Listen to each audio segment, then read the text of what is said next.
Yo, what's up everyone? Welcome to episode 2 of Crime in Court USA. I'm your host, Mundo Carrillo.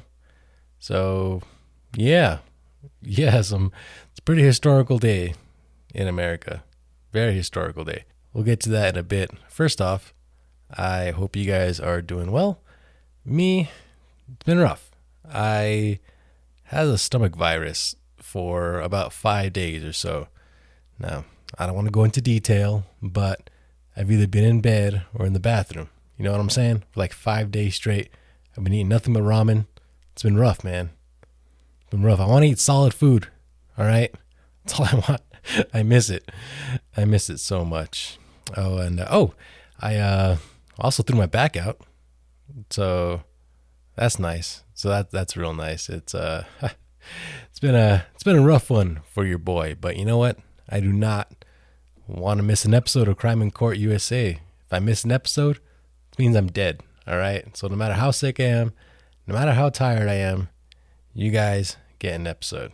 I appreciate y'all. But with that said, it's going to be a short episode today because, again, I was sick for the better part of the week. I'm not very prepared. Didn't really do a whole lot. But nonetheless, the show must go on. As I said earlier, historical day in America, as former Minneapolis police officer Derek Chauvin was found guilty on all 3 counts in the death of George Floyd. Chauvin was charged with second-degree unintentional murder, third-degree murder, and manslaughter for killing 46-year-old Floyd in May 2020 during an arrest over an alleged counterfeit $20 bill. Chauvin had his knee to the back of Floyd's neck for over 9 minutes.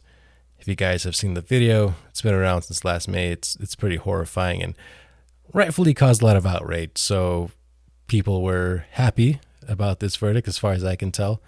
People were celebrating in the streets of Minneapolis. I know there were demonstrations all over the country. Here in Albuquerque, I think people were marching down Central Avenue. As of the time of this recording, it is peaceful so far. But you never know what the darkness will bring, what nighttime will bring. I'm hoping it stays peaceful. Let's all hope it stays peaceful. But for now, people are excited. And that's good to see. It's good to see people excited about something, especially during a year that's been pretty rough for all of us. But anyhow, the jury began deliberating at about 4 p.m. on Monday, April 19th, and came back with its verdict about 4 p.m. Tuesday after deliberating for about 10 and a half hours.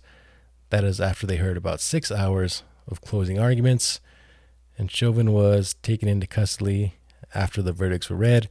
He is now in a state prison facility in Minnesota. That 10-hour span, that is a relatively short amount of deliberation for charges this heavy, for murder charges. So I had sensed that when it was announced that they had a verdict that they were guilty verdicts. The sooner they come back, that usually means guilty.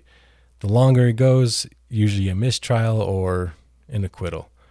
But that was my sense of it. That's also what I predicted would happen based on the evidence that was presented at trial. I did think that the defense had an uphill battle and that the prosecution had a very good case. So that's kind of how I thought it would go. I didn't think it would only take 10 hours of deliberation. That was a little surprising. I thought maybe they would go up maybe a little longer today or go into tomorrow. But, well, here we are. They came back with 3 guilty verdicts. Now, here's where things get a little confusing. Chauvin was found guilty of 3 counts, and they're all for killing George Floyd, right? So he can't be sentenced for all 3 of those because that would be double jeopardy, being sentenced more than once for the same crime. So again, this is my understanding, based on what I've read, that he will be sentenced for the most serious charge, which is second-degree unintentional murder. The Minneapolis Star-Tribune says he faces a maximum of 30 years, but I've seen other outlets say he faces up to 40 years. So again, a little confusion. So hopefully that all gets straightened out soon enough. He is scheduled to be sentenced in June. So he's already in prison right now. And the reason it takes so long for sentencing is because, well, first off, the court system's clogged up and things just kind of take a while. But he basically gets assessed by, I don't know if I want to call him a therapist, but usually when someone gets convicted, they go to like a prison facility and they're given like an assessment by somebody, seeing how they'll react to the prison environment, seeing what their needs are, seeing how, if they will be treated or if they can be rehabilitated in any way. So yeah, he'll be seeing someone for that over the next couple months, and then they'll come back for sentencing where the prosecution will argue that he needs to be sentenced to whatever they're going to ask for. Usually it's the maximum sentence. They're going to say, he needs to face a maximum because A, B, and C. And then they're going to have the defense come up and say, no, again, they're defense lawyers, so they're going to argue for the lowest possible sentence. And this person, whoever he's been seeing in the prison, is going to come up and give him their assessment, saying like he needs like this, he needs treatment, he reacts to this. So they're going to kind of recommend what kind of sentence he should face. The defense will again kind of argue what kind of sentence that the defendant will be given. And then sentencing hearings are great. When I was a reporter, that was my favorite part of the process to cover, because that's where you get all the emotions, man. That's where you get the family members of the victim. They finally get their moment in court where they get to tell the judge, they get to ask the judge for whatever sentence they want, again, usually the maximum. And they finally sort of get to say what they want to say to the defendant. Yeah, again, I love sentence because you get so much emotion. You finally get the victims of the families confronting the defendant, and it's good stuff. And then you get the family of the defendant as well. They'll go up and say why the person shouldn't go to prison for the rest of their life or whatever. So you do get both sides of that. And then the defendant, this is their chance to address the court. Sometimes they won't make a statement, but usually they go up there. Sometimes they'll apologize for the crimes they've been convicted for. Sometimes they'll try to apologize to the family and things like that. Sometimes they'll still try to say they're innocent. And then the judge gets to finally say what he wants to say to the defendant. The judges have to remain fair and impartial throughout the process, right? So they don't really get to, say what's on their mind to the defendant. But at sentencing hearing, that's also their opportunity to say what they want to say. So that's when they're like, I think you're a monster, or, whatever, whatever they want to say. And then that's when the judge hands them the sentence. So again, between 12 and a half years, I think, and 30 years is what I've seen. 12 and a half to 40 years, depends on who's right there, but a good amount of time. Chauvin's 45, so he could be in prison until he's about 75. As I was saying, it seems like things are peaceful as far as demonstrations go around the country, but Minnesota Governor Tim Walz had declared a state of emergency in anticipation of the verdicts. There have been protests in Minneapolis over the last few days. Thousands of National Guard troops have been deployed to the city. I think I saw something too that someone had shot at some National Guard troops in Minneapolis in a drive-by. That person has been arrested and charged. But again, as of Tuesday, everything seemed kind of jovial and peaceful. In fact, I saw some images on Twitter at the rally in downtown Minneapolis, and people were like straight up like barbecuing and stuff. It's like a celebration over there. So again, hopefully it stays that way. Hopefully it stays peaceful. I really hope so. Let's hope so, you guys.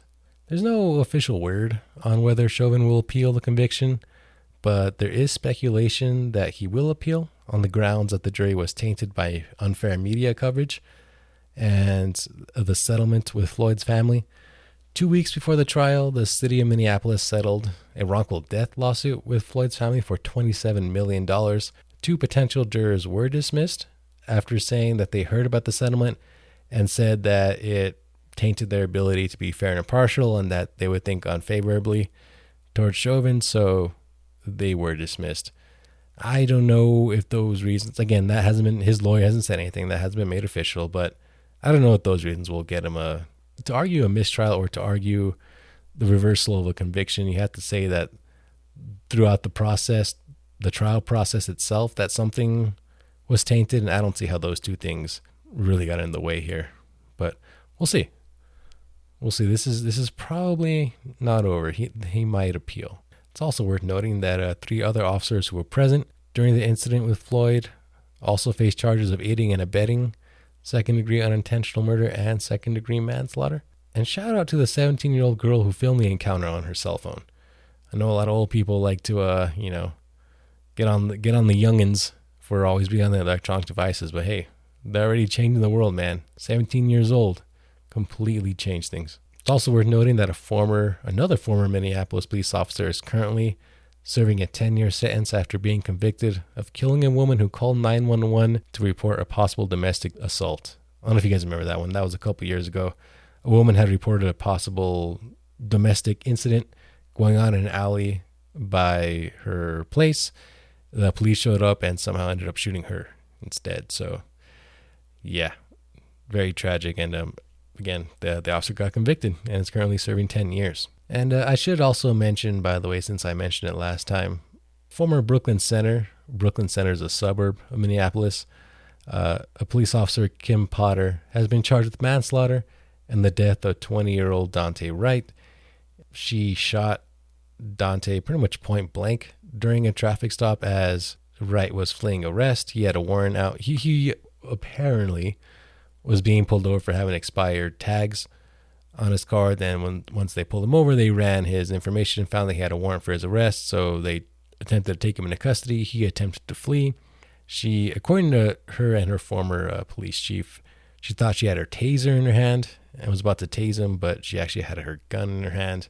I said last time that I did see the video and she held her gun for several seconds. I think the Washington Post actually counted and they came up with 7 seconds, which is quite a while. So we'll see. We'll see how that one holds up as it goes through the court process. But yeah, that's about all I got for this week, guys. Like I said, it was gonna be a shorter episode because I am very tired and very ill, but I'm feeling a lot better. You guys, I am feeling a lot better. So there's that. But I'm probably gonna sign off here, do a little editing, and then pass out. Whew, boy, what a week. I'm gonna come back strong next week, though, y'all.